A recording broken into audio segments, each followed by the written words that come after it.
स्वागत है सभी का आपके अपने YouTube channel learn easy with SK में। आज हम जो टॉपिक पढ़ने जा रहे हैं वो है संख्या पद्धति। संख्या पद्धति परीक्षाओं के लिहाज से बहुत महत्वपूर्ण टॉपिक है।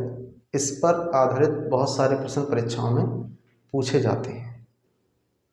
शिक्षक भर्ती परीक्षा जैसे टेट है, सुपर टेट या सी टेट है, इन परीक्षाओं में भी संख्या पद्धति से बहुत सारे प्रश्न पेपर में आते हैं। इसके अतिरिक्त और भी जो कॉम्पिटिटिव एग्ज़ाम हैं उनमें भी संख्या पद्धति से बहुत सारे प्रश्न पूछे जाते हैं। तो संख्या पद्धति को पढ़ने से पहले सबसे पहले हमें संख्या के बारे में डिस्कस करना होगा। संख्या को हम कहाँ से प्रारंभ करते हैं, तो हम पहले बात करते हैं संख्या पे। संख्या को हम मेनली दो पार्ट्स में डिवाइड कर सकते हैं। संख्या को हम मेनली दो पार्ट्स में डिवाइड कर सकते हैं। एक वास्तविक संख्या और दूसरा पार्ट है काल्पनिक संख्या। सबसे पहले बात करते हैं वास्तविक संख्या पर। वास्तविक संख्या ऐसी संख्या होती हैं जो किसी भी प्रश्न को या किसी भी समीकरण को हल करने से प्राप्त होती है। जैसे मैं एक प्रश्न लिखता हूँ यहाँ पे, 45 में 15 जोड़ने का। तो जब इसको हम हल करेंगे तो हमें 60 प्राप्त हो जाएगा। तो ये 60 जो है वो है एक वास्तविक संख्या।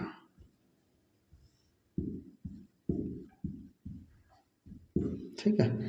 इसी प्रकार से हम जैसे कोई समीकरण हल करें, x + 3 = 7, तो इसको जब हम हल करेंगे तो x बराबर हो जाएगा 7 - 3, x बराबर हमें मिल जाएगा 4। x बराबर 4 मिला। 4 भी है एक वास्तविक संख्या।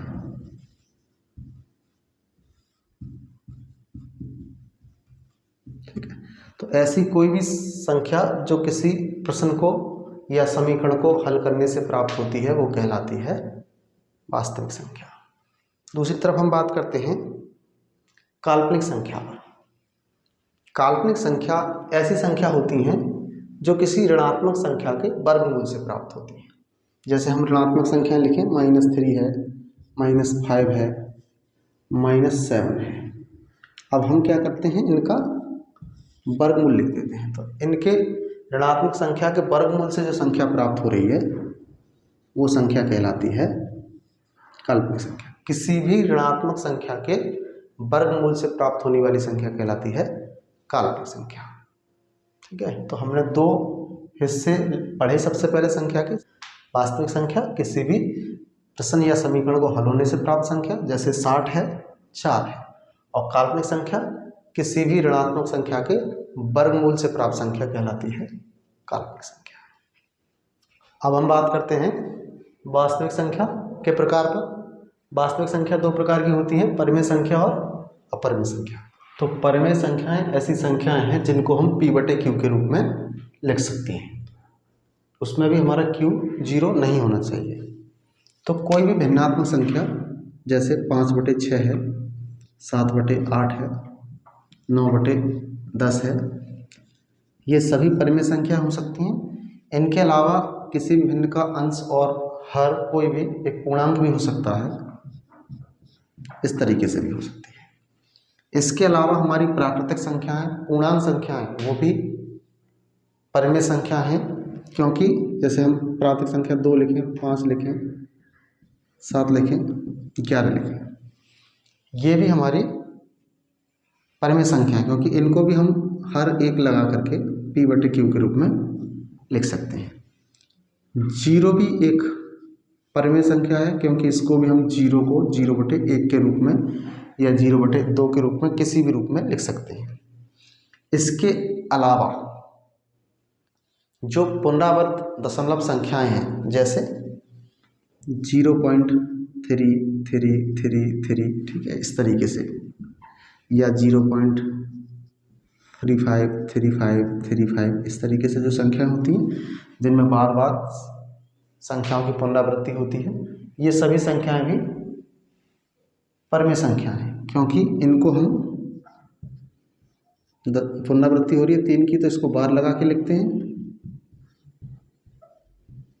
इसको भी लिखते हैं, और इनको हम फिर भिन्नात्मक रूप में लिख सकते हैं। इसको हम 3/9 लिख सकते हैं और इसको 35/99। तो ये भी भिन्नात्मक रूप में आ गई। तो ये सभी संख्याएं परिमेय संख्याएं। इसके बाद करते हैं बात हम अपरिमेय संख्या पर या इरेशनल नंबर पर। तो अपरिमेय संख्याएं ऐसी संख्याएं जिनको p/q के रूप में नहीं लिखा जा सकता। ठीक है, सबसे पहला तो इसकी पहचान ये है कि यदि कोई ऐसी संख्या जो कि पूर्ण वर्ग नहीं है, कोई ऐसी संख्या जो कि पूर्ण वर्ग नहीं है और वो वर्गमूल के अंदर है, तो वो अपरिमेय संख्या होगी। जैसे √6, √7, √5, ये अपरिमेय संख्या है। लेकिन अगर मैं कहूं वर्गमूल में 9, क्या ये अपरिमेय संख्या है? तो ये अपरिमेय संख्या नहीं है, क्योंकि 9 एक पूर्ण वर्ग संख्या है। तो 9 को हम जो है 3 × 3 लिख सकते हैं ना, तो इसमें से हमारे एक 3 बाहर वर्गमूल में से आ जाता है। तो ये अब एक प्राकृतिक संख्या हो गई, और प्राकृतिक संख्या को हम जो है इस रूप में लिख सकते हैं, परिमेय संख्या p/q के रूप में लिख सकते हैं। तो ये हमारा अपरिमेय नहीं है।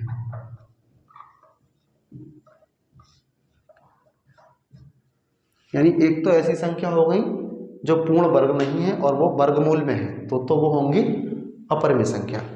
दूसरा, ऐसी संख्याएं जिनमें दशमलव के बाद अंकों की पुनरावृत्ति नहीं होती है, वो भी हमारी कहलाती है अपरिमेय संख्या। जैसे पाई है, ई है। पाई का मान होता है 3.14, 15, 92, इसी तरीके से ये आगे चलता है। इसी तरीके से ई का मान 2.71, 82, 81 ... इसी तरीके से आगे चलता है। तो इसमें आप देखिएगा दशमलव के बाद अंकों की पुनरावृत्ति नहीं हो रही है। पहले 1 आया, फिर 4 आया, फिर 1, 5, फिर 9, 2, तो नंबर रिपीट नहीं हो रहे हैं। इसी तरीके से ई के मान में 2.71, 82, 81 इस तरीके से अंकों की पुनरावृत्ति नहीं हो रही थे। तो ये भी हमारी है अपरिमेय संख्या।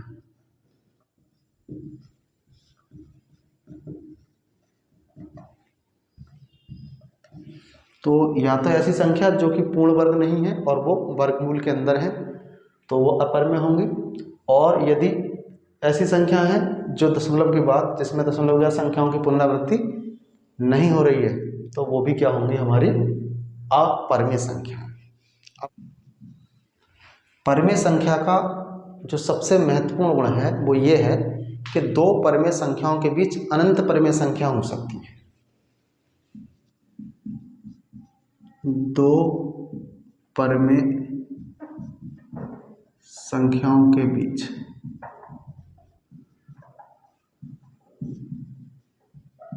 अनंत परिमेय संख्या होती है। ठीक है, 2 कोई भी परिमेय संख्या, उनके बीच हमारी अनंत परिमेय संख्या होंगी। इसको कैसे समझ सकते हैं हम? जैसे इसका हम उदाहरण है कि 1/2 है और 1/4 है। 2 परिमेय संख्याएं, अब इनके बीच अनंत संख्याएं कैसे हो सकती हैं? अगर हम इसको सिंपली 0.5 लिखते हैं और इसको सिंपली 0.25 लिखते हैं, तो 0.5 से 0.25 के बीच बहुत सारी संख्याएं हो सकती हैं। जैसे हम इसको इससे आगे की तरफ जाएं तो 0.49, एक हमने और कम किया। फिर 49 की सीरीज में भी बहुत सारी संख्याएं हो सकती हैं। 491, 492, 493, 494। ठीक है, इसी तरीके से बहुत सारी संख्याएं हो सकती हैं। अब 0.49 से हम बात आए 0.48 वाली सीरीज में, 0.480 हो जाएगा, फिर 0.481, इसी तरीके से बहुत सारी संख्याएं इसमें आएंगी। ऐसे यहाँ तक जाते जाते हमारे पास नंबर ऑफ बहुत सारी संख्याएं आ जाएंगी। और अभी हमने 3 डिजिट तक लिया है, 3 डिजिट से आगे हम 4 डिजिट, 5 डिजिट, बहुत सारी डिजिट तक लेंगे तो बहुत सारी हमें परिमेय संख्या इसमें प्राप्त हो जाएंगी। तो सबसे महत्वपूर्ण प्रॉपर्टी है ये कि दो परिमेय संख्याओं के बीच अनंत परिमेय संख्या होती है। और अपरिमेय संख्याओं की प्रॉपर्टी कुछ है। अपरिमेय संख्याओं में यह है कि अपरिमेय संख्या के संग हम किसी भी परिमेय संख्या का कोई भी गणितीय संक्रिया लगाएं, चाहे आप जोड़ लगाइए या घटाना लगाइए, गुणन लगाइए, भाग लगाइए, हमेशा एक अपरिमेय संख्या ही प्राप्त होगी। मतलब यह है कि हम एक इरेशनल नंबर लें और इसके साथ जोड़ करें एक रेशनल नंबर का, तो हमें क्या मिलेगा? इरेशनल नंबर, ठीक है। या फिर इरेशनल नंबर में घटाएं रेशनल नंबर को, तब भी हमें इरेशनल नंबर मिलेगा। इरेशनल नंबर में गुणा करें रेशनल नंबर का, तब भी हमें इरेशनल मिलेगा। और इरेशनल नंबर में भाग करें रेशनल नंबर का, तब भी हमें इरेशनल नंबर मिलेगा। जैसे हम यहाँ पर उदाहरण के तौर पर इसे समझ सकते हैं। इसका उदाहरण कि हम रेशनल नंबर है जैसे 2 और इसमें हमने 3 जोड़ दिया, तो ये भी क्या हो गया? ये भी तो एक रेशनल नंबर है।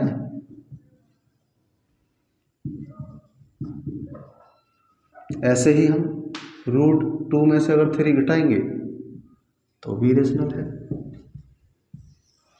ठीक है। इनका मल्टीप्लाई करेंगे रूट में 3 का, तो आ गया 3√2, वो भी क्या है? रेशनल है, ठीक है। इसी तरीके से अगर हम भाग करें तो क्या बनेगा? √2/3, ये भी क्या है हमारा? इरेशनल नंबर है। तो हम इरेशनल नंबर के साथ रेशनल नंबर का कोई भी ऑपरेशन लगाएं, जोड़ का, घटाव का, गुणन का या भाग का, हमेशा ही एक इरेशनल नंबर प्राप्त होता है। इसके अलावा अगर हम इरेशनल का इरेशनल से ऑपरेशन लगाएं, तब देखिए क्या हो सकता है। यदि हम इरेशनल संख्या के संग इरेशनल संख्या का ही ऑपरेशन लगाएं तो उसमें कुछ डिफरेंट प्रॉपर्टी आ सकती हैं। जैसे हम बात करें कि एक इरेशनल नंबर में हम एक इरेशनल नंबर को जोड़ना चाहते हैं, तो कैसा नंबर मिलेगा?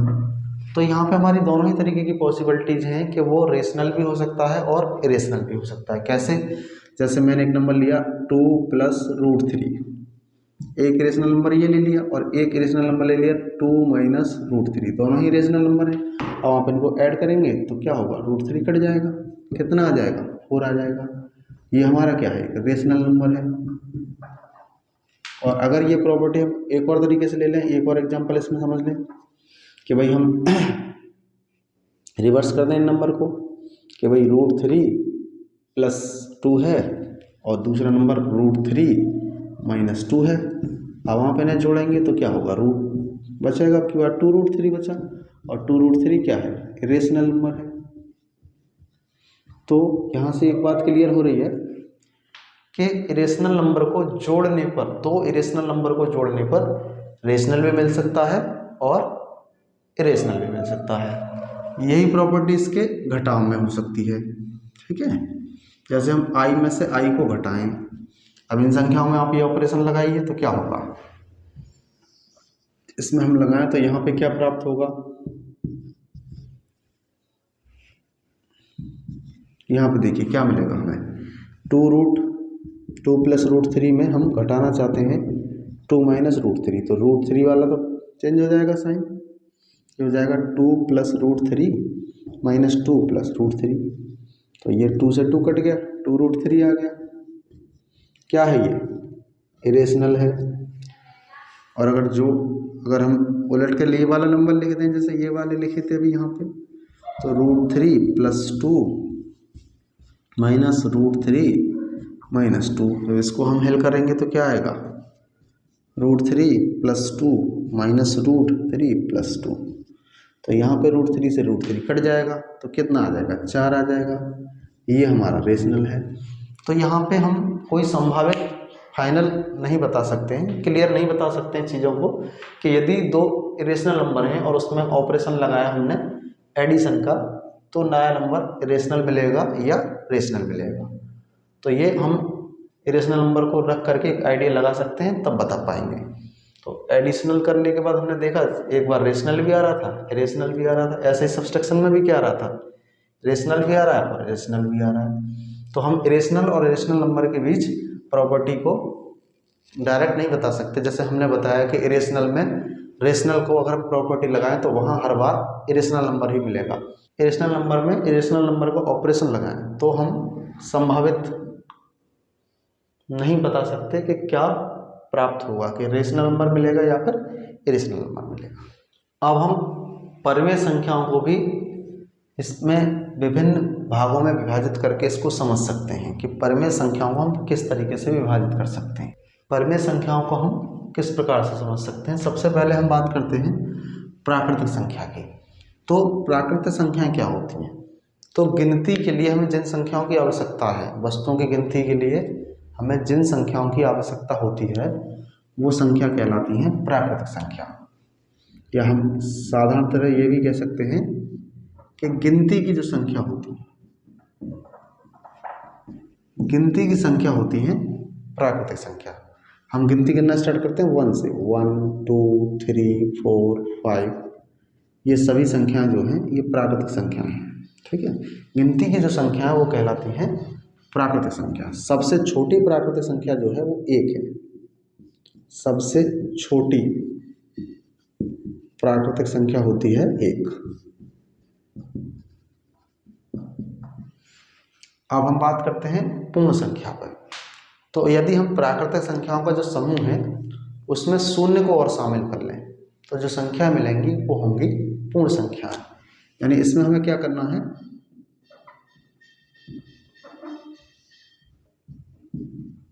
प्राकृतिक संख्या में हमें क्या करना है, इसमें शून्य को और जोड़ देना है।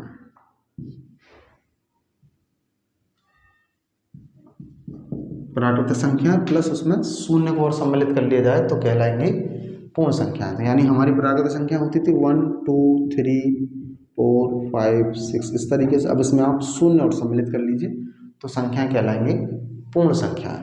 तो सबसे छोटी जो हमारी पूर्ण संख्या है, सबसे छोटी या सबसे पहली, वो है 0। सबसे छोटी या सबसे पहली पूर्ण संख्या है 0। इसके बाद हम बात करते हैं पूर्णांक में।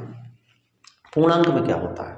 पूर्णांक में जितनी भी हमारी धनात्मक संख्याएं हैं या ऋणात्मक संख्याएं हैं उनका समूह, और उसके साथ साथ हमें उस समूह में शून्य को भी सम्मिलित करता है। यानी शून्य प्लस सभी धनात्मक संख्याएं और सभी ऋणात्मक संख्याओं का समूह जो है वो कहलाता है पूर्णांक। पूर्णांक में हमें एक तो शून्य को रखना है और जितने भी धनात्मक संख्याएं हैं +1 +2 +3 +4, इसके अलावा जितनी भी ऋणात्मक संख्याएं -1 -2 -3 -4, ये सभी, इनको सम्मिलित करने के बाद जो पूरा ये समूह बना है हमारा, ये समूह कहलाता है हमारा पूर्णांक। अब इसमें जो ऋणात्मक संख्याएं हैं वो कहलाती हैं ऋण पूर्णांक, और जो धनात्मक संख्याएं हैं वो कहलाती हैं धन पूर्णांक। ठीक है, इस समूह में जो धनात्मक संख्याएं हैं वो कहलाती हैं धन पूर्णांक और जो ऋणात्मक संख्याएं हैं वो कहलाती हैं ऋण पूर्णांक। तो हमने परिमेय संख्याओं को मेनली 3 प्रकार से समझने की कोशिश करी है। प्राकृतिक संख्या, गिनती की संख्या जो कि होती है 1 से स्टार्ट होने के बाद नंबर ऑफ, सबसे छोटी प्राकृतिक संख्या 1 होती है। पूर्ण संख्याओं में हमने क्या किया, प्राकृतिक संख्याओं के समूह में शून्य को और सम्मिलित कर लिया, तो सबसे छोटी पूर्ण संख्या हो गई शून्य। और पूर्णांक में शून्य, उसके अतिरिक्त जितने भी धनात्मक संख्या हैं और जितनी भी ऋणात्मक संख्या हैं उनका एक समूह बना दिया, तो वो समूह है पूर्णांक।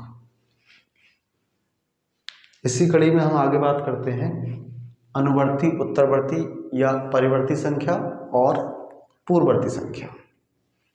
परिवर्ती या अनुवर्ती और उत्तरवर्ती संख्या क्या होती है उस पर बात करेंगे, फिर पूर्ववर्ती संख्या।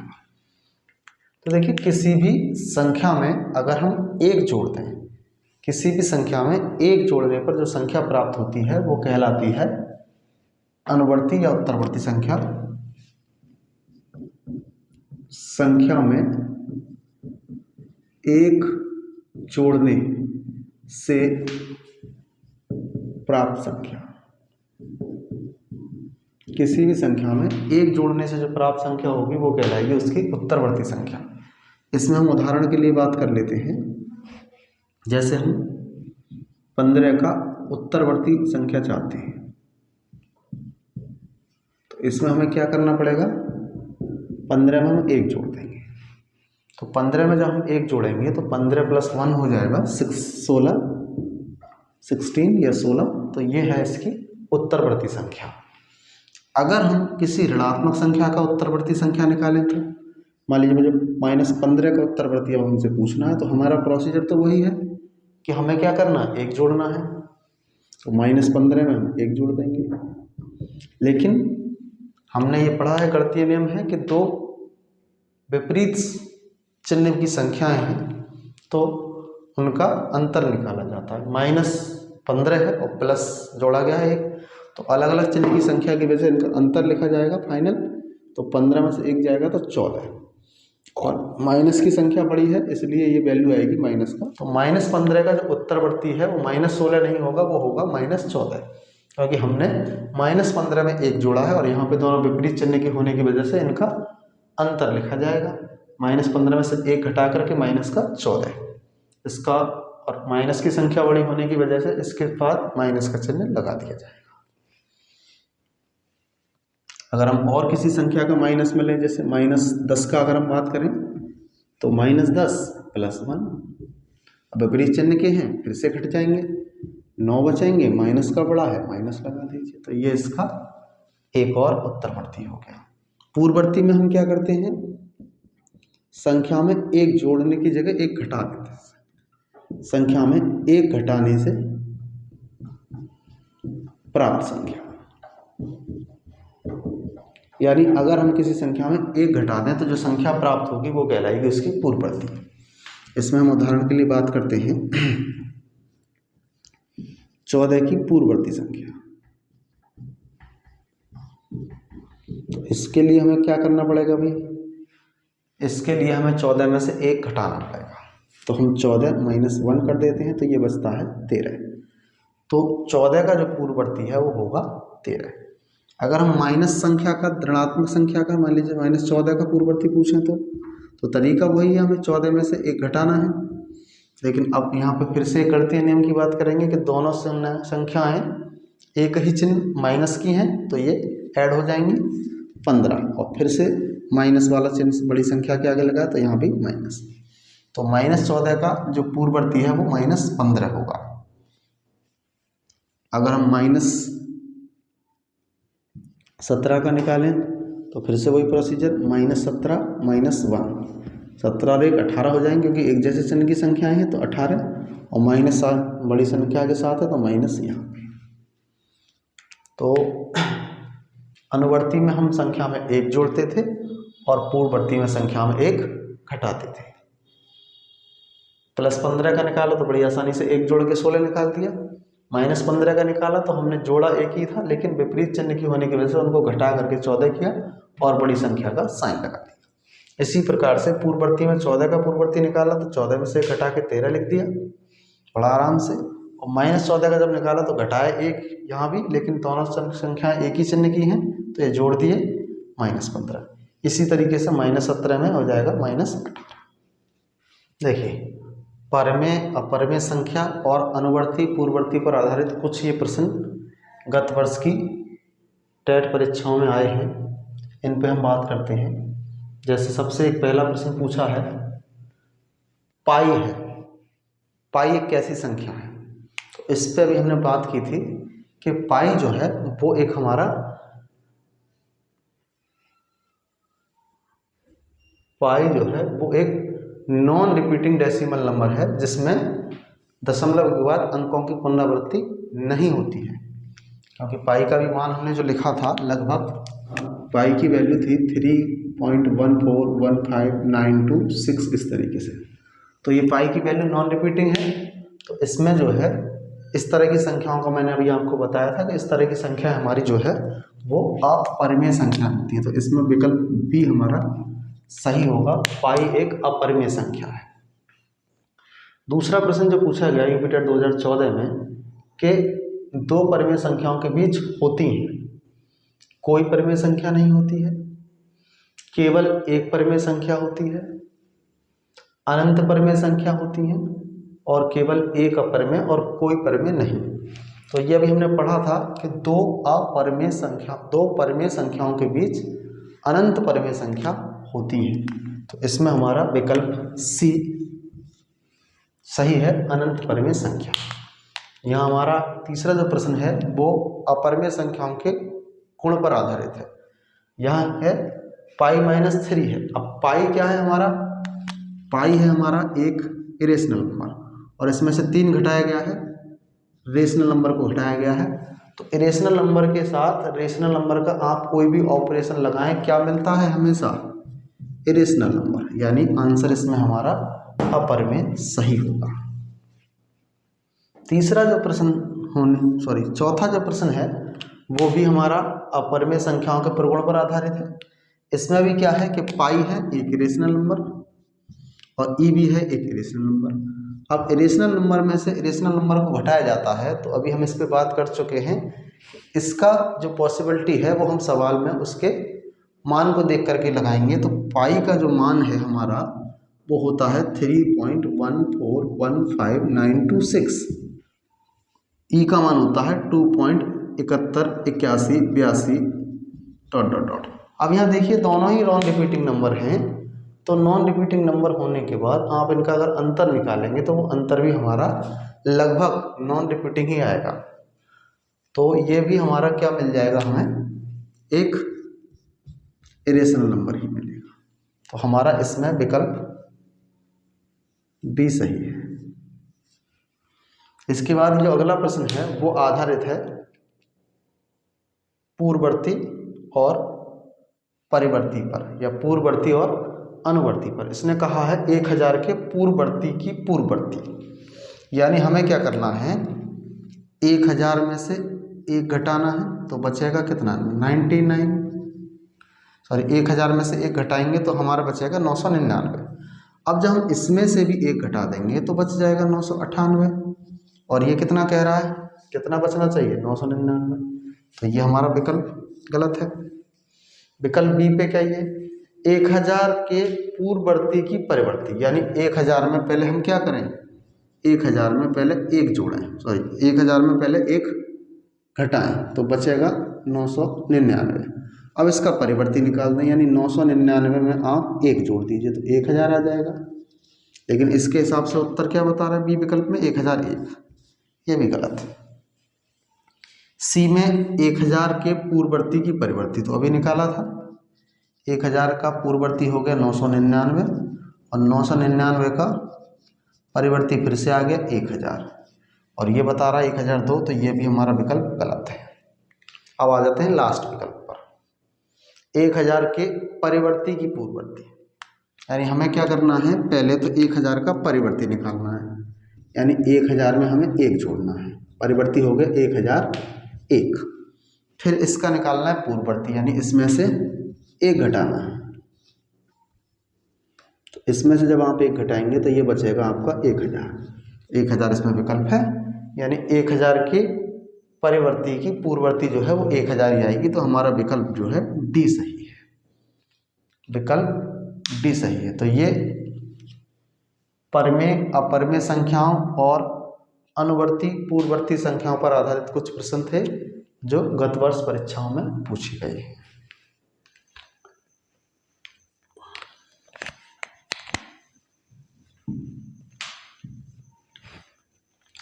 अब हम बात करते हैं अभाज्य संख्या और भाज्य संख्या पर।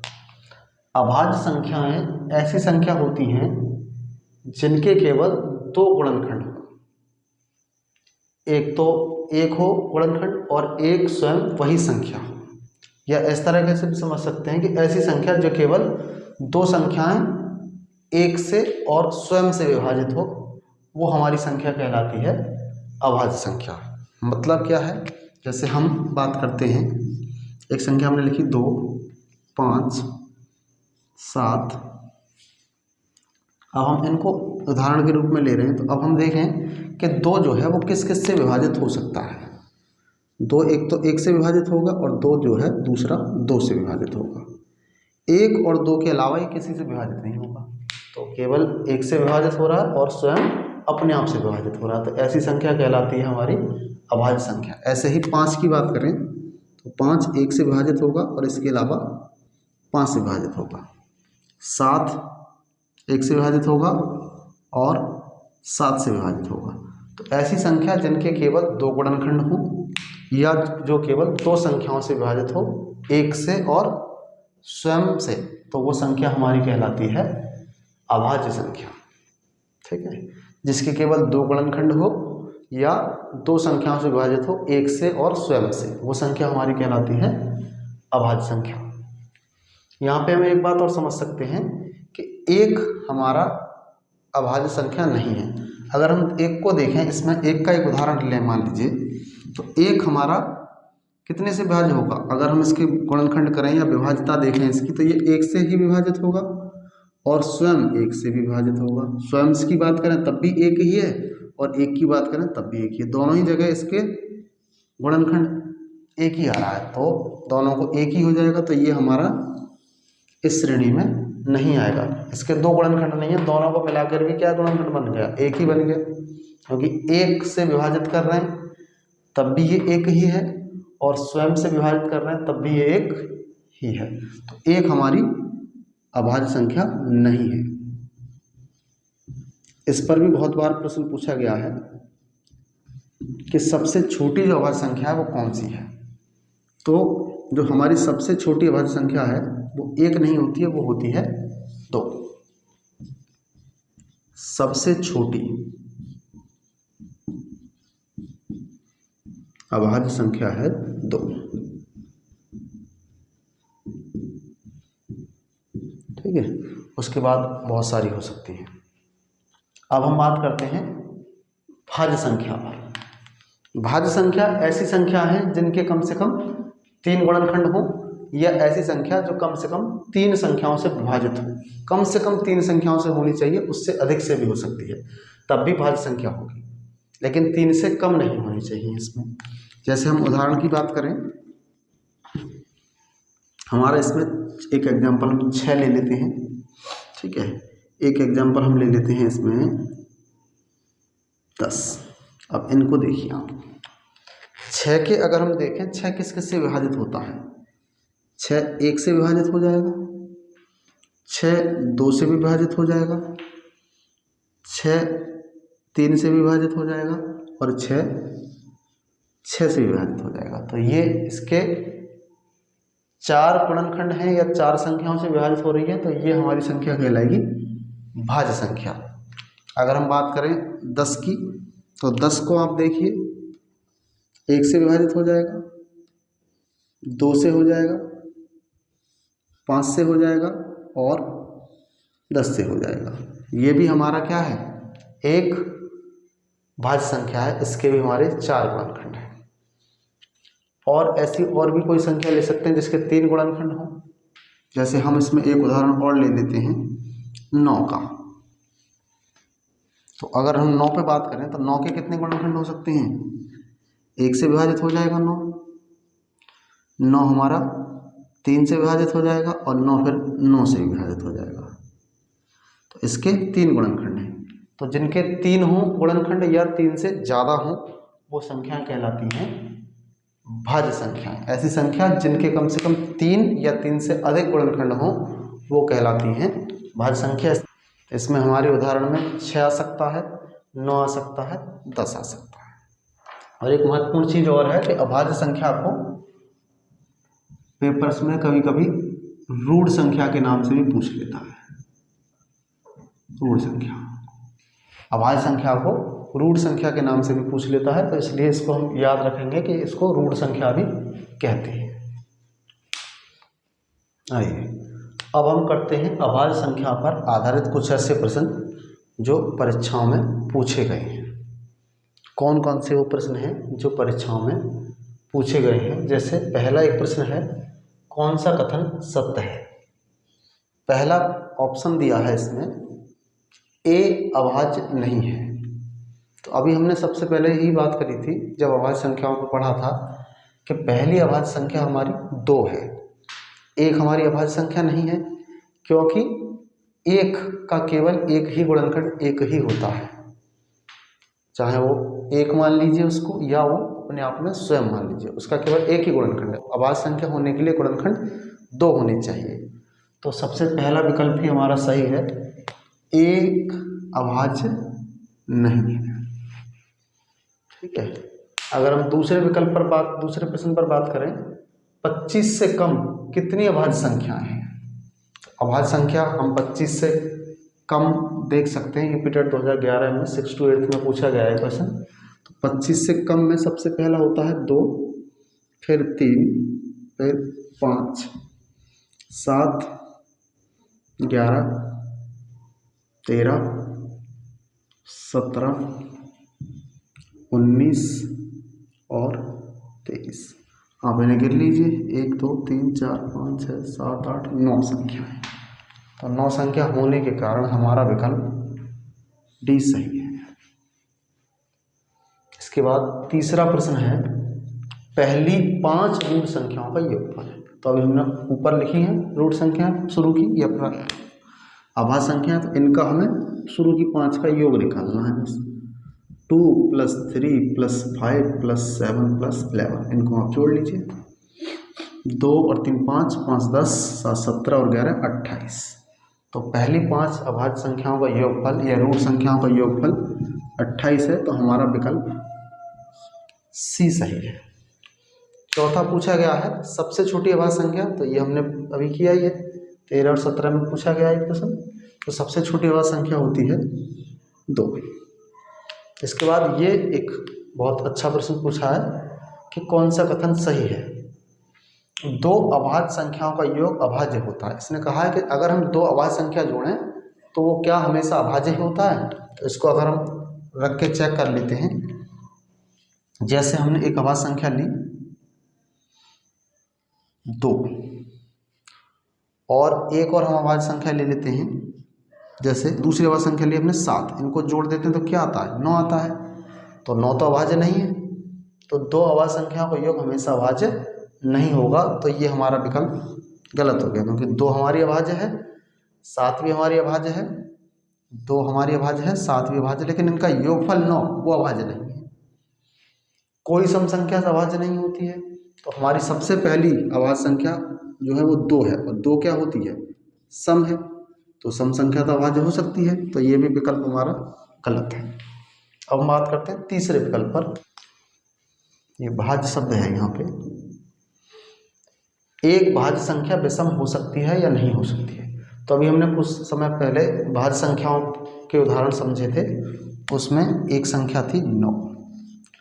9 एक भाज्य संख्या है, क्योंकि इसके जो गुणनखंड हैं वो 3 गुणनखंड थे इसके, 1 3 और 9। तो ये एक भाज्य संख्या है, और ये कैसी है? साथ में विषम। तो एक भाज्य संख्या विषम हो सकती है, तो हमारा ये विकल्प सही है। इसके अलावा लास्ट वाले को देख लेते हैं। सबसे छोटी संख्या अभाज्य संख्या 1 है, तो सबसे छोटी अभाज्य संख्या 2 होती है, तो ये विकल्प हमारा गलत है। जो आगामी शिक्षक भर्ती परीक्षाओं से संबंधित सीरीज के अतिरिक्त हम एक अन्य सीरीज